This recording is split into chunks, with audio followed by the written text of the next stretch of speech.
ஓம் சாந்தி. இன்று அறிவோமா ஆன்மீகம் பகுதியில் எப்படி தியானம் செய்வது, ஒரு அடிப்படையான தியான வர்ணனை என்கிற தலைப்பின் 2ஆம் பாகத்தை பார்க்கலாம். நேற்றைய செய்தியில் இருந்து தியான வர்ணனை தொடர்கிறது.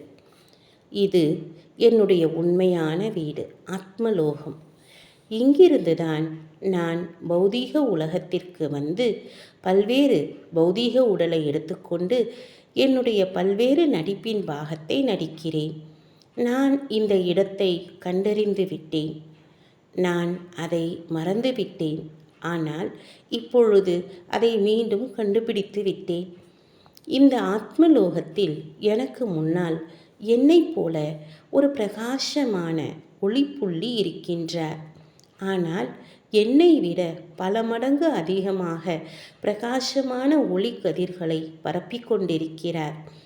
நான் அந்த உயர்ந்த இருத்தலின் ஒளிப்புள்ளிக்கு மிக அருகில் செல்கிறேன்.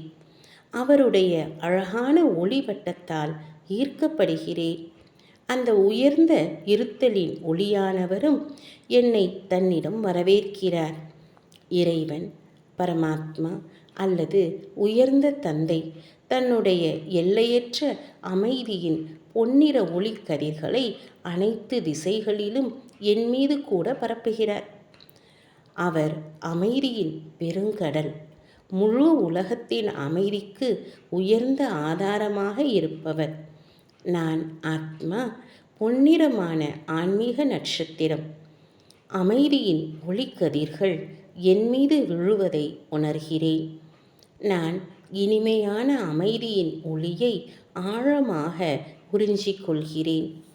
நான் பொன்னிறமான அமைதியின் ஒளியின் தூவாலையில் ஸ்நானம் செய்கிறேன். என்னுடைய அனைத்து சுமைகளும் அழிக்கப்பட்டுவிட்டன. இது மிகவும் இனிமையானதாக, அமைதியானதாக, ஓய்வு கொடுப்பதாக இருக்கிறது. இந்த இனிமையான ஆன்மீக அனுபவத்தில் சில நிமிடங்களை செலவு செய்யுங்கள். பிறகு மெதுமெதுவாக நீங்கள் கீழே இறங்கி வருவதை காட்சியாக பாருங்கள். உங்களது இருப்பிடத்தை மறுபடியும் உங்களுடைய பௌதீக உடலில் நெற்றிக்கு நடுவில் மேலே பறப்பதற்கு முன்பு இருந்த அதே இடத்தில் வைத்துக் கொள்ளுங்கள். நேற்றைய மற்றும் இன்றைய செய்தியில் விளக்கப்பட்டுள்ள தியானம் செய்வது மேலும் காட்சியாக பார்ப்பது பற்றிய பயிற்சியானது அமைதி என்கிற பண்பை அனுபவம் செய்வதற்காக ஆகும்.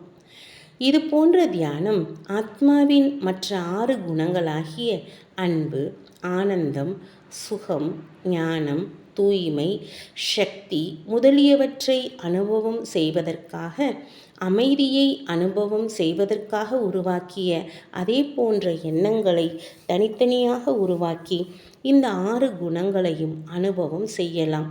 அப்போது நமக்கு இந்த அனைத்து குணங்களின் ஆழமான அனுபவங்கள் கிடைக்கும். ஓம் சாந்தி.